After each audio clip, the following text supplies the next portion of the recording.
आरोग्य अंक में संसार व्याधि भीषम। हे दृढ़वती देवगणों, हमारे रोगों का निवारण कीजिए, हमारी दुर्मति तथा पापों को दूर हटा दीजिए। आदित्य सूर्य की आराधना से अखंड प्रकृति के नियम पालन की प्रेरणा मिलती है। नियम पालन से स्वस्थ स्थिर रहता है।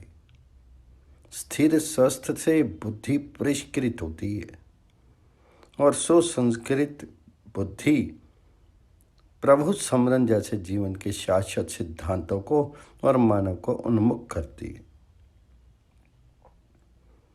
वेदों की अनेक सूक्तियां स्वस्थ जीवन की उपदेवता का प्रतिपादन करती हैं।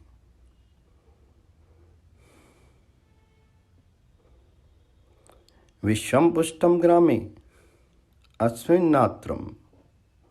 ग्राम के सभी प्राणी रोग रहित और हृष्ट पुष्ट हों।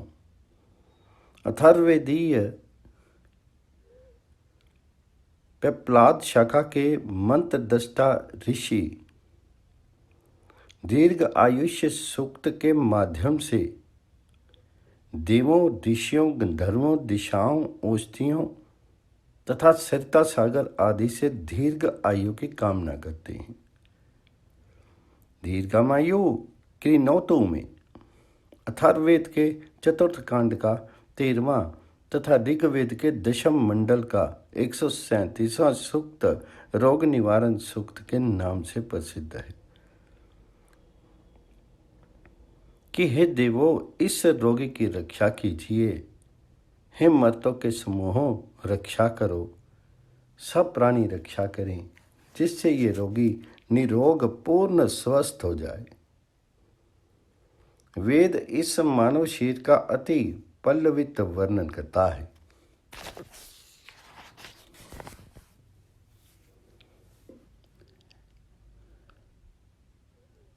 सातों ऋषि अहर्निश इस शरीर रूपी पवित्र आश्रम का संरक्षण कर रहे हैं।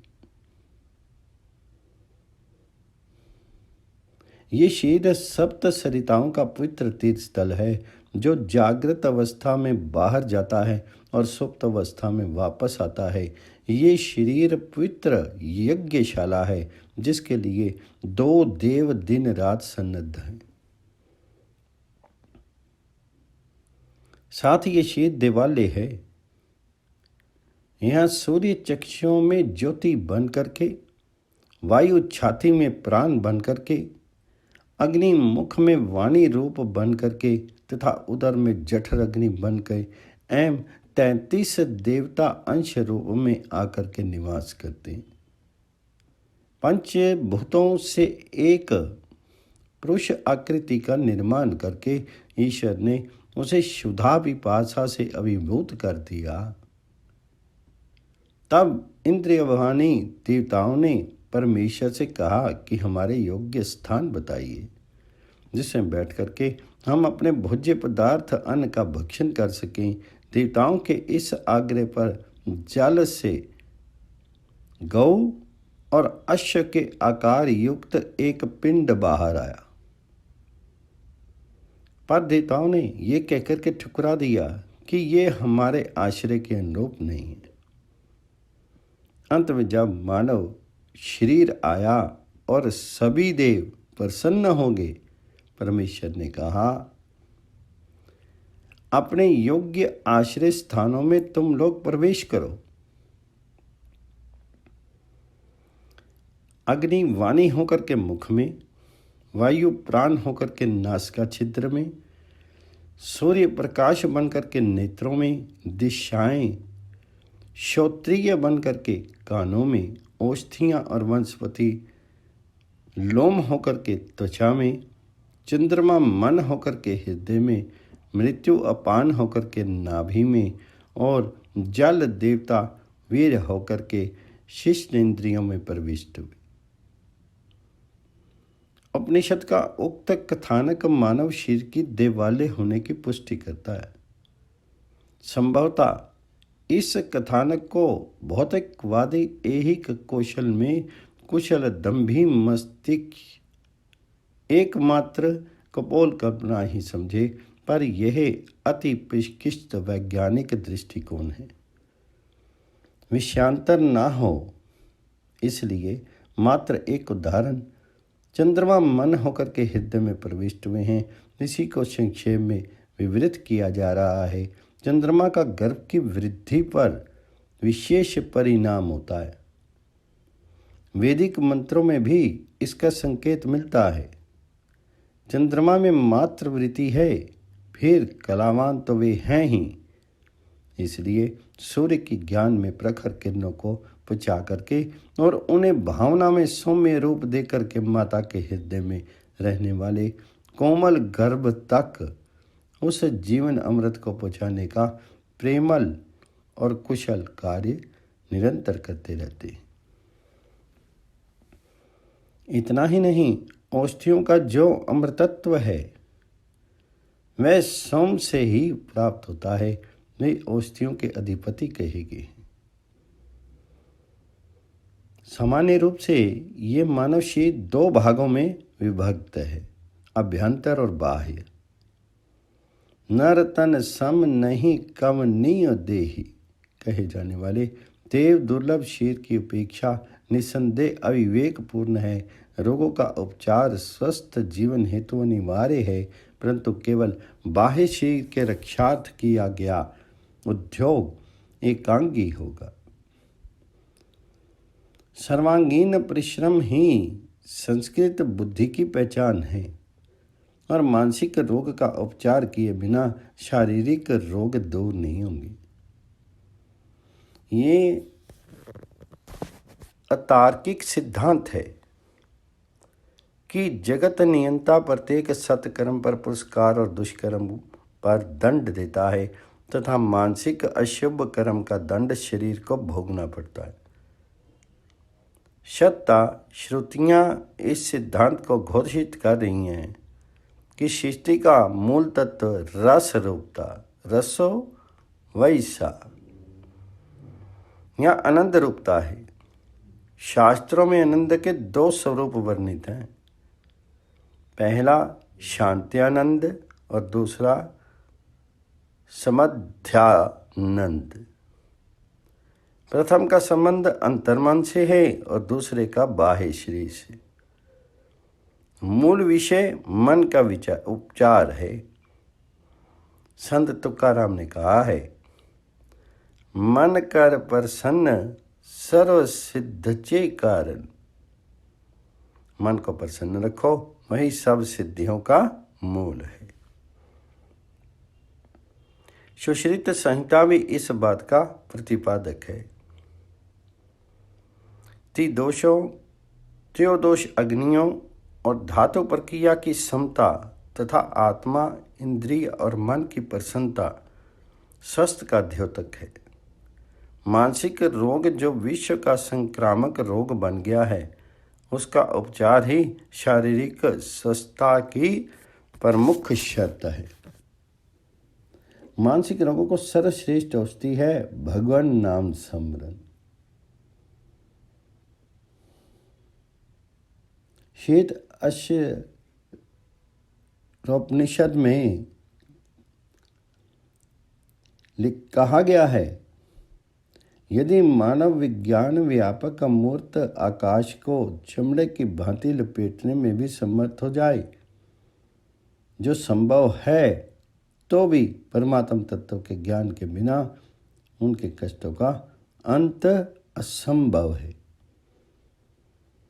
मानस रोगों के वर्णन के पश्चात गोस्वामी जी कहते हैं,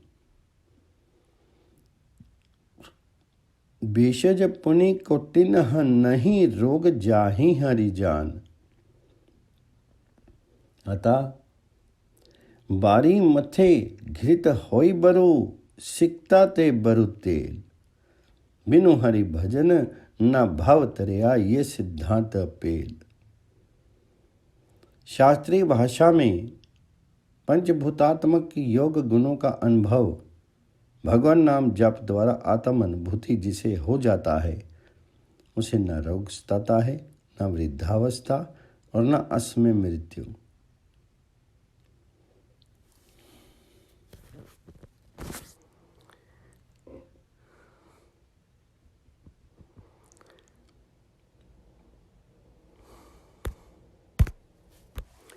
गोविंद दामोदर स्तोत्र के रचयिता श्री बिरलो मंगल आचार्य जी ने त्रैताप निवारण हेतु देहिक, देविक, भौतिक वेदवेता विद्वानों द्वारा निर्दिष्ट इसी नाम रूपी चिकित्सक की और ध्यान आकृष्ट किया है। हे कृष्ण, हिलते हुए पत्ते की नोक पर अटकी हुई बूंद के समान क्षण भंगुर ये शीर इसी समय आपके चरण रूपी पिंजरों में राजहंस की तरह प्रविष्ट हो जाए, क्योंकि मरते समय वात, पित्त और कफ द्वारा कंठ अवरोध हो जाने से नाम स्मरण भी असंभव हो जाएगा। कृष्ण मिलन की विरहजन्य पीड़ा से अधीर होकर के मीरा के मानसिक रोग का चिकित्सक भी तो सांवरिया ही था ना। मीरा की मन पीर मिटे जब वेद सवरिया होए। सूर की इस चेतावनी की अनदेखी कहीं सिर धुनने कोई वश न कर दे। कहाँ भयो अब के मन, सोचे पहले ना ही कमायो। सूरदास हरि नाम भजन बिन, सिर धुनी धुनी पछतायो। गुरु नानक देव प्रभु नाम श्रवण से कष्ट दूर होने की घोषणा करते हैं। सुनिए ईसरो बर्मा इंदु, सुनिए मुखी सलाहन मंदो, सुनिए जोग जुगती तन पेद, सुनिए सांसत समृद्धि वेद। नानक भगता सदा विकास, सुनिए दुख पाप का नाश। अगर व्यक्ति नियमित भगवत नाम स्मरण कर रहा है और देह अवसान के अंतिम क्षण में भगवत चिंतन में असमर्थ हो जाता है, तब भी भगवान जी की सीम अपरिमेय अनुकंपा देखिए। स्थिर मनसि स्वस्थ शरीरे सति यो नरा, धातु साम्य स्थिते समर्था विश्व रूपम च माम भजन। भक्ति वसुंधरा के पूछने पर भगवान वरा कहते हैं, जो मेरा भक्त स्वस्थ अस्वस्थ स्वस्थ अवस्था में निरंतर मेरा स्मरण करता है, जो मेरा भक्त स्वस्थ अवस्था में निरंतर मेरा स्मरण करता है, उसे मरते समय जब चेतना नहीं रहती और वह सूखे काष्ठ पाषाण की भांति पड़ा रहकर मेरा चिंतन करने में असमर्थ हो जाता है, तो मैं उसका स्मरण करता हूँ और उसे परम गति मुक्ति की ओर ले जाता हूँ। मानसिक और शारीरिक रोगों से ग्रस्त हो जाने पर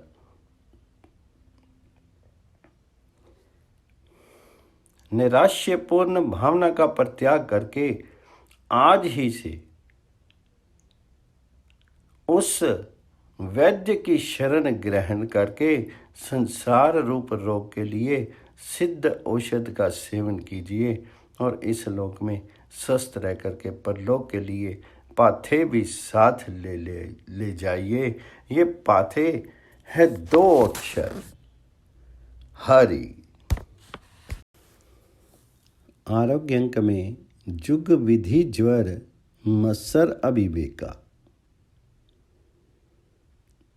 जगत वंद्य सूक्ष्म दृष्टा महाकवि गोस्वामी श्री तुलसीदास ने छात्रों के अनेक अंगों का स्पर्श किया है, जीवन की अनेक समस्याओं का समाधान किया है। गोस्वामी श्री तुलसीदास जी का ये स्पर्श, ये समाधान कहीं विस्तार से है तो कहीं संक्षेप से। रोगों का अत्यंत संक्षिप्त परंतु अत्यंत महत्वपूर्ण वर्णन श्री रामचरितमानस के उत्तर कांड में है।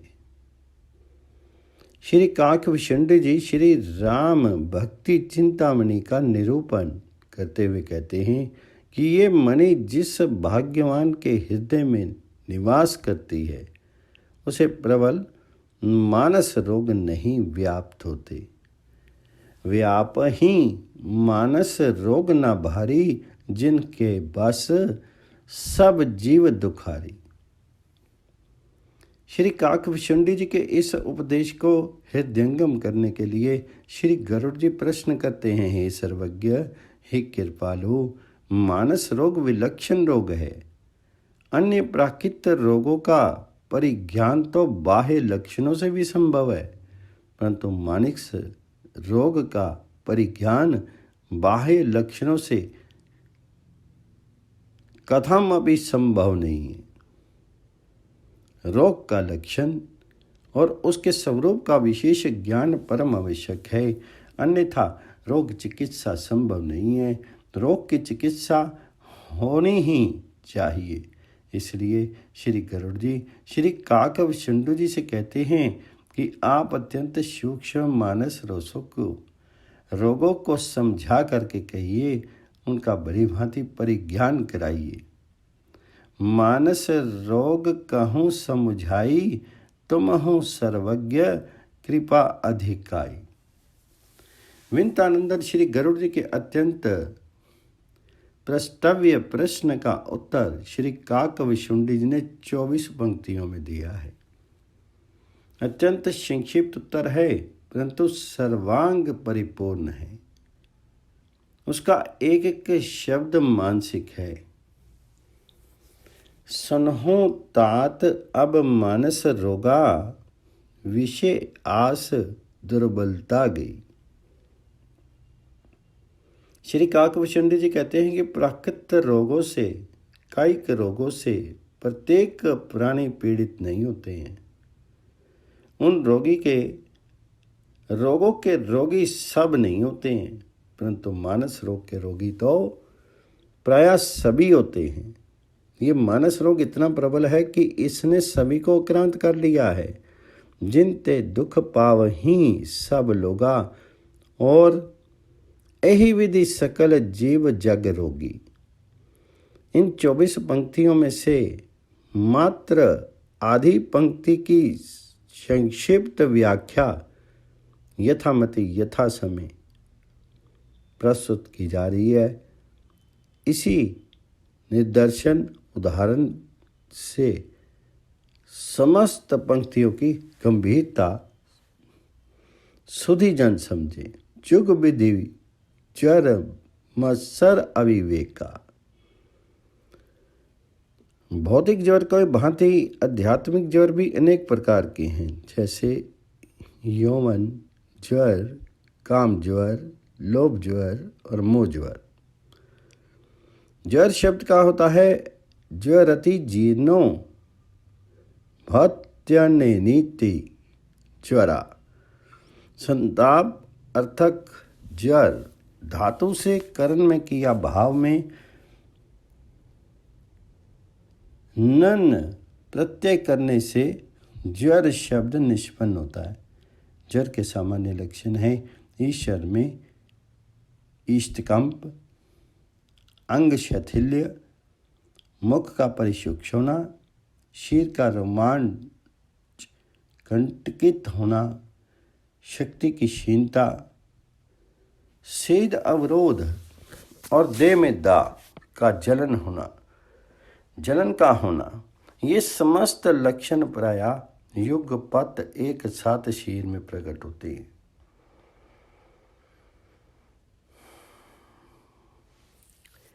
महाभारत के युद्ध आरंभ में जब श्री अर्जुन मोहग्रस्त हो जाते हैं, तब उनके शरीर में उपयुक्त समस्त लक्षण युगपत प्रकट हो जाते हैं।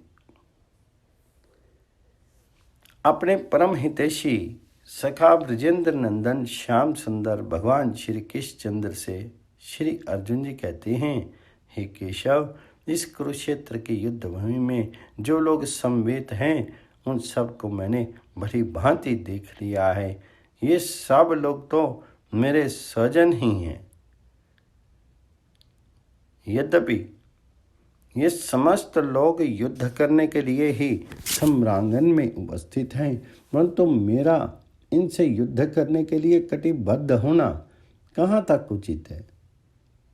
मेरा मन और बुद्धि ये दोनों ही चकराने लगी हैं। हे माधव, मेरा शीर थर-थर कांप रहा है, मेरा मुख परिशुष्क हो रहा है, मेरी देह मानो गली जा रही है, मेरा समस्त अंग रोमांच कंटकित हो रहा है, मेरे अंतःकरण में महती व्यथा हो रही है।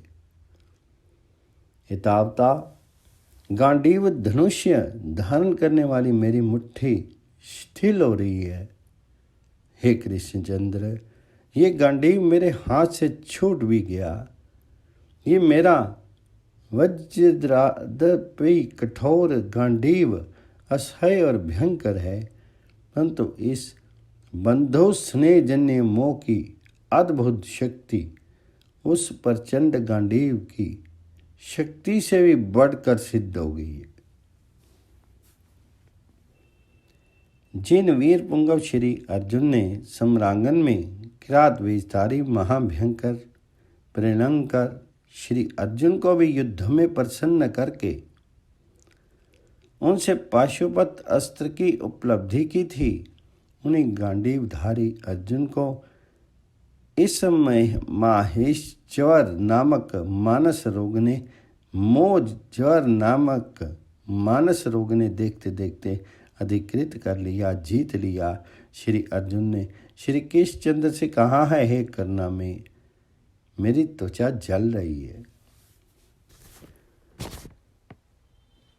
मैं खड़ा रहने में भी स्वयं को असमर्थ पा रहा हूँ, मेरा मन अत्यंत व्याकुल हो रहा है। अपने अनन्य भक्त श्री अर्जुन के ऊपर अपार करुणा करके महान मानस रोग मोह ज्वर के निवारण करने में परम समर्थ वैद्य गीताचार्य श्री कृष्णचंद्र ने श्री गीता जी के 17 अध्यायों के उपदेश का महा औषध पान कराया और अंत में प्रश्न किया, हे पृथानंदन, आपने मेरे द्वारा उपदेश को क्या समाहित चित्त से श्रवण किया है? हे धनंजय, क्या इस महान उपदेश अमृत महाऔषध से आपका अज्ञानजन्य मोह ज्वर विनष्ट हो गया है? करना में ठाकुर जी के इस करना में प्रश्न का उत्तर देते हुए श्री अर्जुन जी कहते हैं, अच्युत, आपके महान उपदेश रूप महा औषध ने मेरे मोह ज्वर का विनाश कर दिया। हे स्वामिन, आपकी मंगलमय कृपा से यथार्थ तत्व ज्ञान रूपी समृद्धि भी मैंने उपलब्ध कर ली है, अर्थात सम्मोह ज्वर के द्वारा क्षीण शक्ति को भी मैंने पुनः संचित कर लिया है। इतावता संप्रति बंधु स्नेह कारुण्य पर बुद्ध संपूर्ण शोक से विमुक्त होकर के मैं सर्था असंदिग्ध होकर के स्वस्थ भाव में स्थित हूँ। हे करना में अब मैं आपकी आज्ञा का पालन करूँगा, युद्ध आदि कर्म करूँगा। इस प्रकार सम्मोह ज्वर की भांति अनेक ज्वर आध्यात्मिक ज्वर शास्त्रों में वर्णित हैं। उनमें भी श्री गोस्वामी जी कहते हैं कि मत्सर ज्वर और अविवेक ज्वर अतिशय प्रबल है।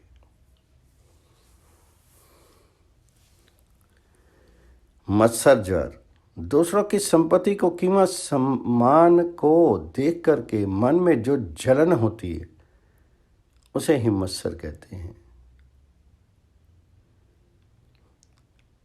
असहे पर संपत्ति मत्सरा जर की भांति इसमें भी मन में दाह होता है।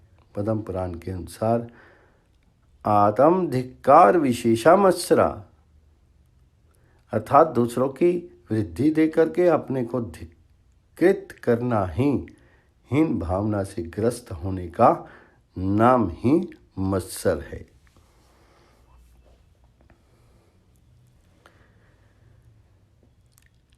निंदति मां सदा लोका धिगस्तो मां जीवनम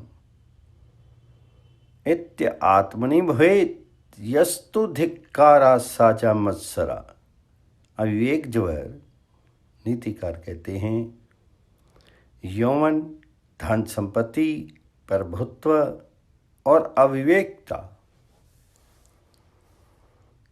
इन चारों में एक एक अवगुण अनर्थकारी है।